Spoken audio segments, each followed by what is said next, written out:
I had cancer 3 times. First time was when I was 19. I had a Hodgkin's lymphoma. When I was 21, I had a non-Hodgkin's lymphoma. And much more recently, 2 years, 3 years ago, I had breast cancer. I was diagnosed with breast cancer. After being diagnosed with breast cancer, I decided to go flat, that is, not choose a reconstruction. At first, I thought to go asymmetrical. Then I realized that having a G-cup, not going for a reconstruction only on one side, was impractical, and it hurt my back. So I decided to ask to go flat completely. And that's when the trouble started, really. It already started before. I remember that the first thing I was told after the diagnosis was how the reconstruction was going to be like. That was before knowing what kind of therapies I would go through, how serious my cancer was. The first thing was, you have breast cancer, you'll have to have a mastectomy, and this is how these are the options for a reconstruction. The idea of going flat was not considered, and when I raised the possibility, because I knew that was a possibility, I was told that then I would have to wear a prosthesis. The idea of going flat and not wearing a prosthesis didn't cross anyone's mind.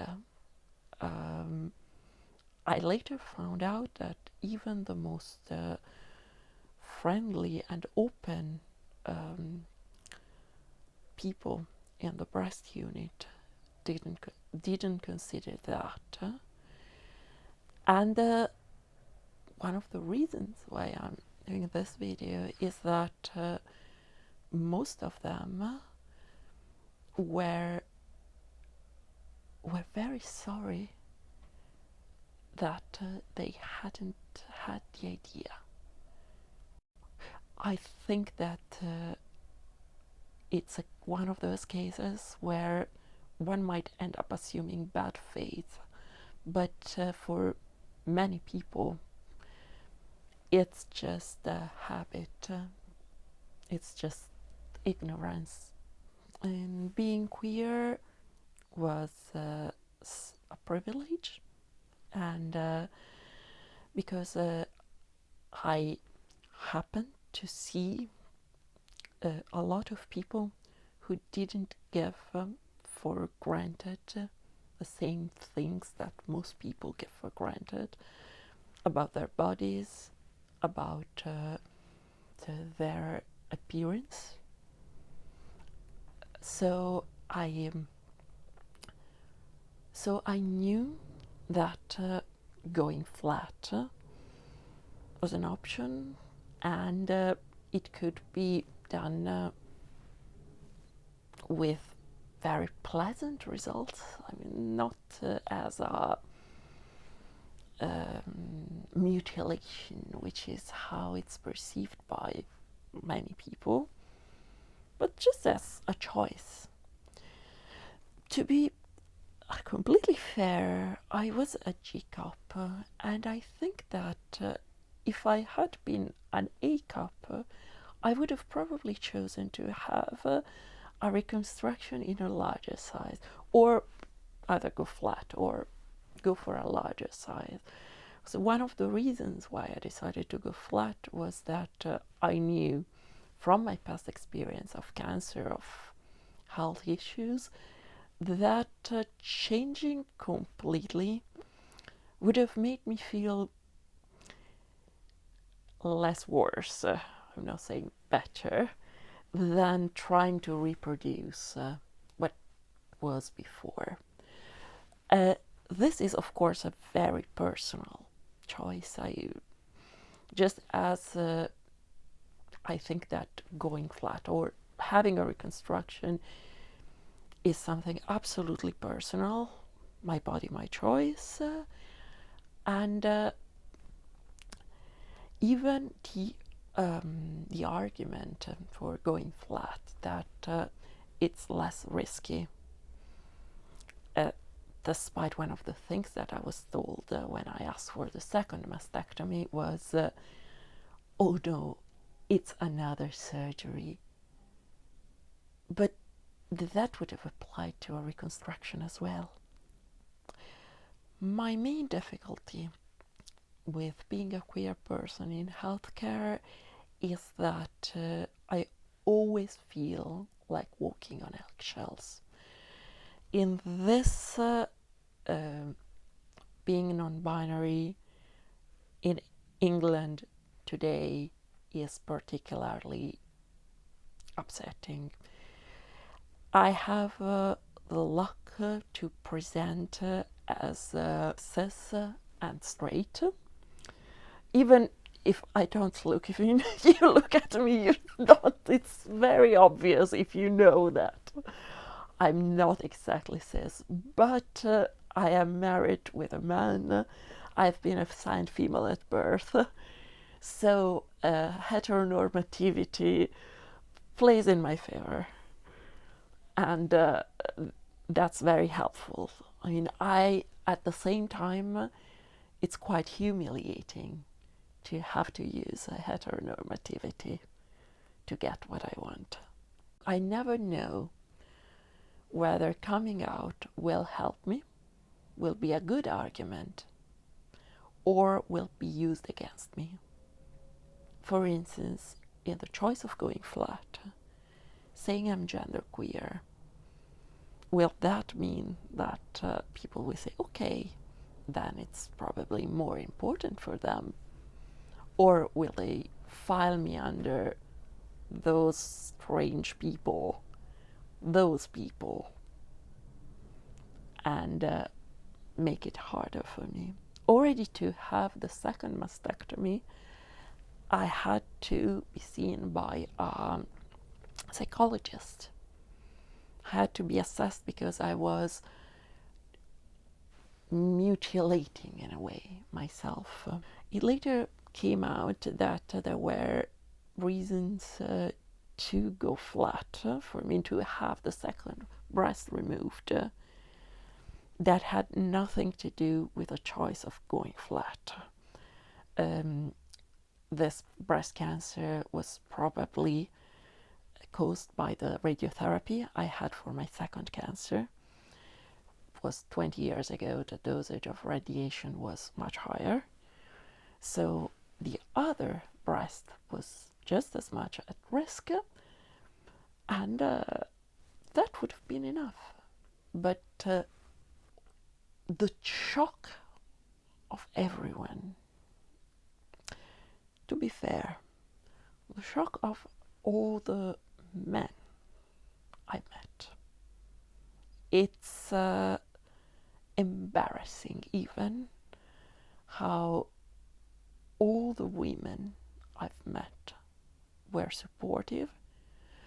At most, as I said, very surprised that that was an option. But once I told them about it, their reaction was always, your body, your choice. Actually, not a stupid idea, and very practical to be. I mean, and whereas the men I met were consistently stressing that I would regret it. They didn't ask, what does your husband think of it? Because they're smart enough. But it was a big elephant in the room. It was a whole circus in the room, to be fair. And it came to the point that when I had the second mastectomy, I was left with extra tissue for when you will want a reconstruction, which at that point was clearly not what I wanted. I didn't have much contact with other cancer patients at first, except for chats in the waiting room. I didn't go to groups or anything. I had a lot of support from my husband, from my friends, really a lot of support from my friends, especially during the worst times. And actually, my friends realized that I was being humiliated in my choice of going flat much more than I did. And but I was very alone as a cancer patient, just as I was quite alone as a queer person. Many of my friends are queer, but I didn't go to queer groups, which was something that I felt I was missing. But my life was quite complicated at the time, so I kept on postponing that. And then I found out about Live Through This as I was about to fight to get a corrective surgery that would take off the extra tissue that was left for when you will want a reconstruction. And I found out about it because I read an article in the Independent about a trans man who died of ovarian cancer.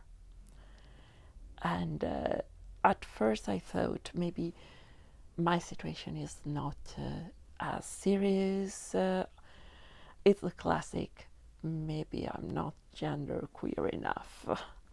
Maybe I'm not queer enough. Maybe my problem is not so strictly queer.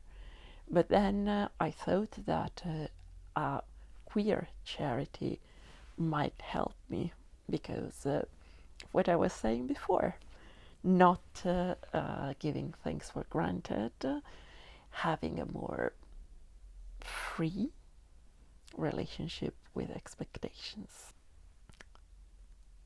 I met you, I sent you an email, and you replied the day after, telling me that there was going to be the support group, which was fantastic. With I made me feel seen and not alone in a whole different way. And then he put me also in contact with sympathetic specialists, both a specialist, a surgeon who specializes in top surgery, which is not exactly what I need, but it's more adjacent to what I need than a reconstruction in a way. And a cancer specialist, an oncologist, who worked at the hospital where I'm being followed. And I felt like someone had my back. That helped me go to my first appointment with my surgeon, knowing a bit more what my rights were, and therefore to ask for a second opinion. And I went completely with my husband, doing the whole, using the whole heteronormativity privilege. And but I wouldn't have made it if I had had the help of a queer charity, and that's something that angers me. I had a second opinion with a plastic surgeon, and that went fantastically well. I am now in the NHS waiting list, and I feel everything's changed for me. But the most important thing is to know that I am not alone as a cancer patient that doesn't fit the mold. Going to the groups I've lived through this also helped me realize how much I miss the experience of being queer as part of being a community. And so I am now trying to get into queer groups, and tomorrow night I probably go to one for the first time. And this is something fantastic for the rest of my life, which is taking stock. I know it sounds very quaint, the whole, but cancer actually helped me with. Cancer was really, really a nuisance, to say the least. But I'm trying to get what I can out of it, and realizing that I'm part of a community and finding out more about it is, again, really a gift. It makes me realize in general how being queer is a gift.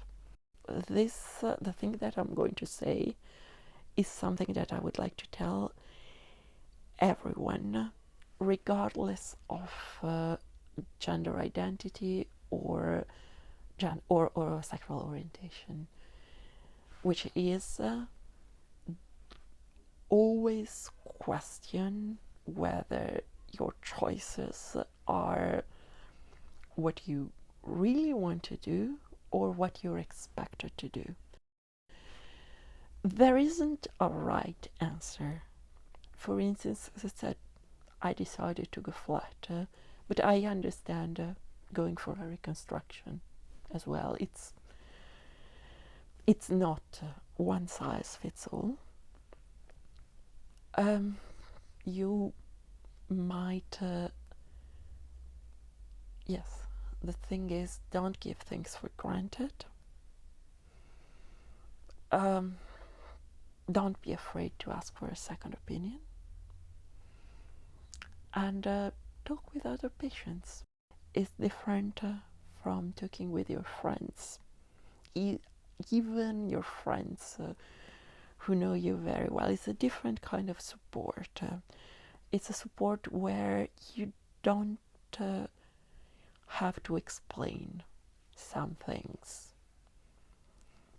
and it's very relaxing in a way. It's easier.